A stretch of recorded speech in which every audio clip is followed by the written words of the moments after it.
রহমতুল্লাহি ওয়া বারাকাতুহু। সম্মানিত হযরত, আলহামদুলিল্লাহ আজ আমাদের একটা হযরত এসছে হিজামার জন্য। আমরা এখানে নবী সাল্লাল্লাহু আলাইহি সাল্লামের সুন্নতি যে চিকিৎসা, সুন্নতি যে পয়েন্টগুলো আছে এখানে ইনশাআল্লাহ আমরা হিজামা করব। আপনারা হিজামা সম্পর্কে কথা বলেন যে হিজামা আসলে কেমন করা হয় বা হিজামার কি বিষয়, এর সংক্রান্ত বিষয় ইনশাআল্লাহ আজ আমরা আপনাদেরকে লাইভ দেখাবো। আবার দেখুন লাইভে হিজামা কীভাবে হয় ইনশাআল্লাহ।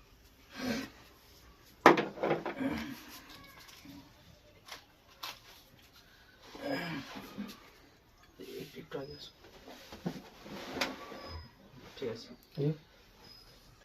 যেহেতু এটা একটি ডক্টরি চিকিৎসার মধ্যে পড়ে, যেহেতু এখানে চিকিৎসা বিজ্ঞানের বহু রকম বিষয়গুলো মেনটেন্স করে আমাদের করতে হয়, যেহেতু এটা একটা ডাক্তার সার্জারি টাইপের আপনি বলতে পারেন, তো সেক্ষেত্রে আমরা প্রথমে হাইজিন মেনটেন্স আমাদের করতে হবে। আমরা প্রথমত এখানে আমরা একটু ক্লিন করে নেব। আমরা এখানে একটু স্যাভলন ব্যবহার করছি, এখান থেকে আরও অনেক কিছু ব্যবহার করা যায় সেক্ষেত্রে, তো আমরা বেশি এটা ভালো লাগে স্যাভলনটা ব্যবহার করতে আর কি। তো আমরা এখানে কিছুটা স্যাভলন ব্যবহার করছি, যে দূষিত যে প্রয়োজনগুলো সেগুলো ইনশাআল্লাহ এখান থেকে দূরীভূত হয়ে যাবে।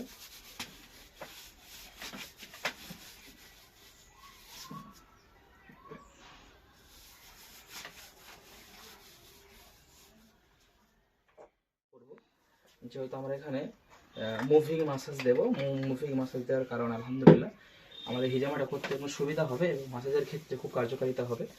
মাসাজ করলে কি হয় আমাদের শরীরে একটু ঘাটা, আপনার সমস্যা একটু আগে আসেন, না হলে আপনি যদি অসুবিধা হচ্ছে কি না, ঠিক আছে।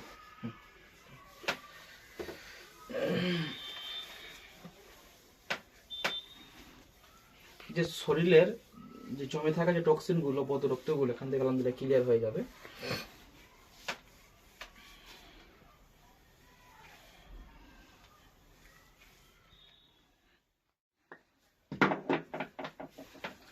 আমরা এই যেহেতু ভ্যাকুয়ামের মাধ্যমে বা এই মাধ্যমে মাসাজ করলে হয়, এটাকে আমরা একটু রক্ত চলাচলের জন্য এটাকে আমরা একটু করে নিচ্ছি।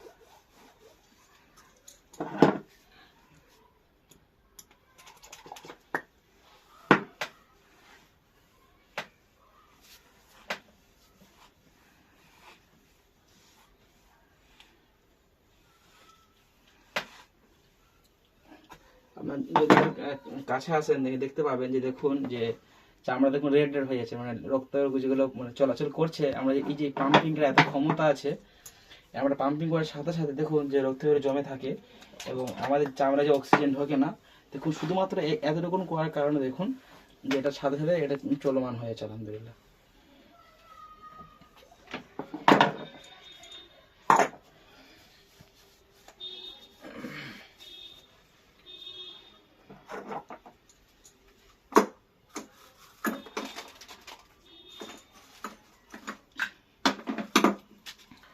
আচ্ছা, আমরা সর্বপ্রথম আমরা ঘাড়ের দুই সাইডে এটা আপনারা ড্রাই কাপিং লাগাবো।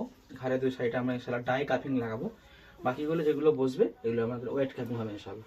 ড্রাই কাপিং পার্থক্য, ওয়েট কাপিং এর পার্থক্য আগে ইনশাল্লাহ আপনারা শুনেছেন বা ভিডিও দেখেছেন। লাগবে না, হয়ে যাবে, লাগবে না। রাখার সমস্যা নেই।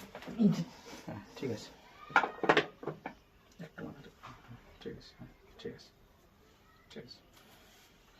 এখানে আমাদের সুন্নাহ পয়েন্ট আছে, এই যে C7 যে হাড়টা থাকে, C7 হাড়ের দুই সাইডে আমরা এটা দুটো ডাই কাটিং লাগাবো। এর পরবর্তীগুলো আমরা ওয়েট কাটিং লাগাবো সব। ইয়া রাসূলুল্লাহ ইয়া হাবিবাল্লাহ,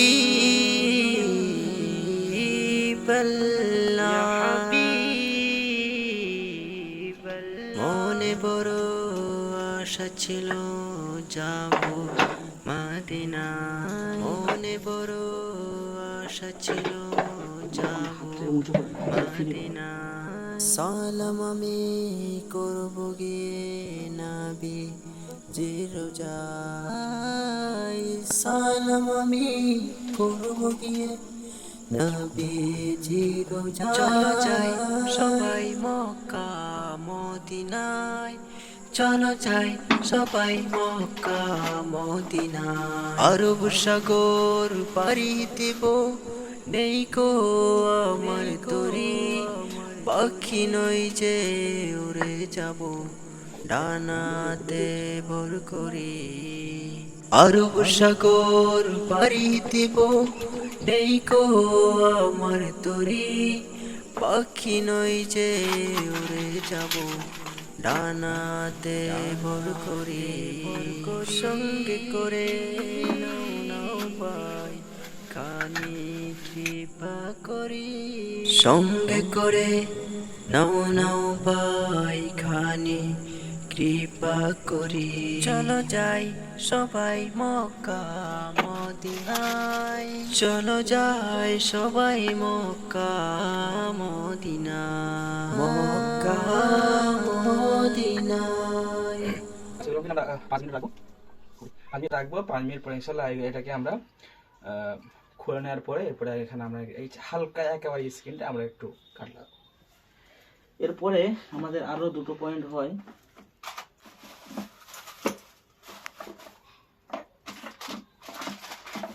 ইয়া রাসূলুল্লাহ ইয়া হাবিবাল্লাহ,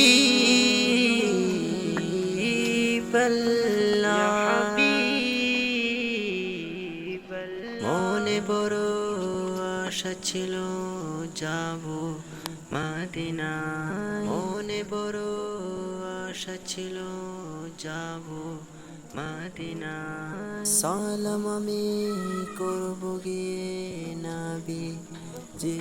কোনো আর কাজ হবে না আলহামদুলিল্লাহ।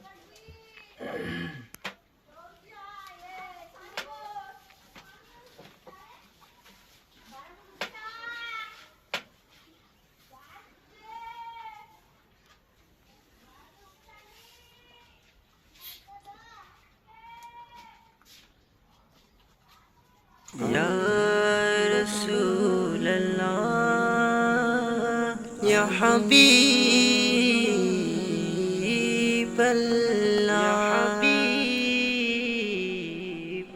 মনে বড় আশা ছিল যাব মদিনায়, মনে বড় আশা ছিল যাব মদিনায়। সালাম আমি করব গিয়ে নবী যে রোজায়,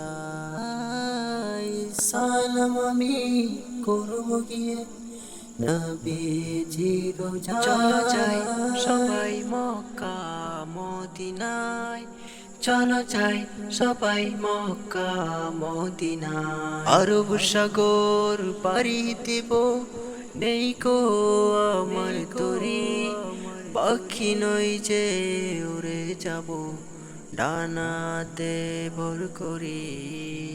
আরব সাগর পাড়ি দেব, নেই কো আমার তরি, পাখি নই যে উড়ে যাব ডানাতে ভর করে। সঙ্গে করে নাও নাও ভাই খানি কৃপা করি, সঙ্গে করে নাও নাও ভাই খানি কৃপা করি। চলো যাই সবাই মক্কা মদিনায়, চলো যাই সবাই মক্কা মদিনায়, মক্কা মদিনায়। ইয়া রাসূলুল্লাহ ইয়া হাবিবাল্লাহ,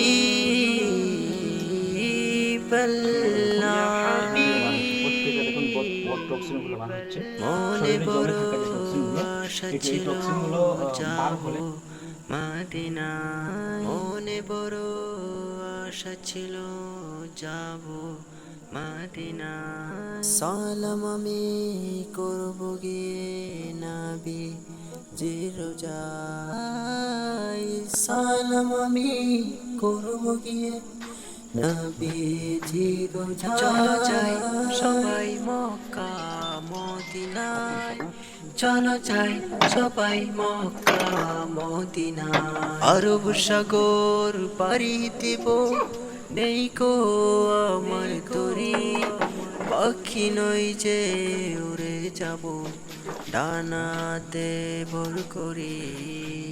আরব তো আলহামদুলিল্লাহ আমরা হিজামা কমপ্লিট করলাম। এই যে দাগগুলো আছে হয়তো এখানে ভাববেন যে দাগগুলো কি সারা জীবন থাকবে কি না, এরকম একটা বিষয় আপনাদের মধ্যে থাকতে পারে। শুধুমাত্র একটা কাপ লাগানো আছে কেন, এটার মধ্যে আরও ব্লাড আসছিল, তো যেটা আমরা দ্বিতীয়বার আবার আমরা একটা কাপ লাগিয়েছি এখানে। আর এগুলো আলহামদুলিল্লাহ হয়ে গিয়েছে। এই যে দাগটা আছে, যেটা যে ফুটো ফুটো হালকা যে ফুটো ফুটো দাগ আছে, এটা শরীরের ফুটোর জন্য এসছে। এই দাগটা আমাদের একদিন থাকে। আর এই যে হিজামার যে দাগ, যে হিজামা করা হয়েছে, যেটা বোঝা যাচ্ছে আর কি, দেখুন কোনো ব্যথা নেই, কোনো রকম ব্যথা বা কোনো রকম কিছু এরকম কিছু থাকে না, ঠিক আছে। আলহামদুলিল্লাহ, এটা আল্লাহর অশেষ রহমত। এরপরে এই যে হিজামা যে দাগটা, যে গোল রাউন্ড যে সাইড যে দাগটা আছে, এই দাগটা কিন্তু আপনার 3 দিনের মধ্যে একেবারেই চলে যাবে, ঠিক আছে। তো আমাদের ফলে এগুলো আমরা রোগীর মুক্তি শুনে নেবো যে আলহামদুলিল্লাহ কি কষ্ট পেয়েছি কিনা। আমরা যে মানে একটু আমরা ছিদ্র করেছি সার্জারি বেলার দিয়ে, ওটা হয়তো আমি ওর মধ্যে কিছু বুঝতেই পারি, যেমন পিঁপড়ে বা একটা মশা কামড় দিলে যেমন একটা হয় সেরকম আর বাকি অতটা বোঝা যায় না। তো তো আলহামদুলিল্লাহ এখানে আমাদের ফায়দা কি হলো, এই শরীরে থাকা যতগুলো বদ টক্সিন ছিল সেগুলো আলহামদুলিল্লাহ বার হয়ে গেল, এবং যে শরীরের যে রক্ত চলাচল আগের থেকে অনেক উন্নত হলো, এবং যে জায়গাগুলোতে রক্ত পৌঁছাচ্ছিল না সমস্যার কারণে সেগুলো সমাধান হলো, এবং শরীরের মধ্যে অক্সিজেন প্রবাহিত হবে। এছাড়াও প্রত্যেকটা জিনিস আলাদা আলাদা কাজ আছে, ঘাড়ের আলাদা কাজ আছে, শোল্ডারের আলাদা কাজ আছে, কিডনি পয়েন্টের আলাদা কাজ আছে, আমাদের লিভার পয়েন্টের আলাদা কাজ আছে, বিভিন্ন রকম কাজ বিভিন্ন রকম করবে ইনশাল্লাহ। আপনারা যারা চাইছেন তা আপনারা হিজামা করতে পারবেন ইনশাল্লাহ। তো আমার এর মুখ থেকে শুনে নেবো যে হিজামাটা কী উদ্দেশ্য করেছে, উনি অবশ্যই নবীর সুন্নাতে উদ্দেশ্য করেছেন। এরপরে কিছু কষ্ট পেয়েছেন কিনা আবার জিজ্ঞেস করে নেবো, বুঝেছেন? এবার আপনি কি হিজামা করে কোনো কষ্ট পেয়েছেন সেরকম কিছু? জি না, কোনো রকম ভাবে আমি কষ্ট পাইনি। দেখ আলহামদুলিল্লাহ, কোনো কষ্ট বা কোনো কিছু এগুলো এখানে হয় না। শুধুমাত্র যেহেতু আমরা এখানে ভ্যাকুয়ামের মাধ্যমে যখন আমরা পাম্প দিচ্ছি, নেগেটিভ যে প্রেশার ক্রিয়েট করার কারণে এটা একটু অবস টাইপের হয়ে যায়। এর ফলে কি হয়, ওই যে বদ রক্তগুলো সাইড থেকে নার্ভ খুলে খুলে খুলে খুলে এখানে রক্তগুলো জমা হয়। তো জমা হওয়ার কারণে জাস্ট একটা শুধু আমাদের পেটের একটা চামড়া একটা জাস্ট একটা মাত্র শুধু স্পট, এটাকে আমরা হালকা হালকা ছিদ্রের মাধ্যমে এটা আমরা করে থাকি। এটা সম্পূর্ণ বৈজ্ঞানিক পদ্ধতি, বৈজ্ঞানিক পন্থা, এবং সুন্দর আকারে আমরা এসে হাইজিন মেনটেন্স করে এই জিনিসটা আমরা করে থাকি। তো আপনারা যারা এগুলো করতে চান সেটা অবশ্যই করতে পারবেন, এবং এটা আমাদের ইসলাম মতে কে করুন। আলহামদুলিল্লাহ হিজামা শেষে এইভাবে ফাইনাল লুক আর কি, এটা ইনশাল্লাহ দেখা যাবে। হযরত কষ্ট কোনো আঘাত কিছু? জি না, আলহামদুলিল্লাহ, মানে কোনো রকম ভাবে আমি কষ্ট পাইনি, আর খুবই সুষ্ঠুভাবে। এটা হিজামার উপকারিতা কি আছে, কেন করলেন? হিজামার উপকারিতা বলতে মানে এটা হিজামা করা রাসূল পাক সাল্লাল্লাহু আলাইহি ওয়াসাল্লামের সুন্নাত। তো আমার প্রচুর মানে বহুদিন আগে কৌতূহল ছিল যে আমি একদিন হিজামা করব। তো আল্লাহর কৃপায় আমি আজকে হুজুরের কাছে চলে আসলাম। তো তার সঙ্গে সঙ্গে হিজামার সঙ্গে সঙ্গে আরো বহু মানে অন্য কাজে এসেছিলাম। তো সঠিকভাবে সম্পূর্ণভাবে হিজামা সম্পূর্ণ হলো আলহামদুলিল্লাহ। আলহামদুলিল্লাহ। আপনারা হিজামা করতে গেলে আপনার আমলিয়াত কোর্স এখানে হুজুরের কাছে আসতে পারেন। ঠিক আছে।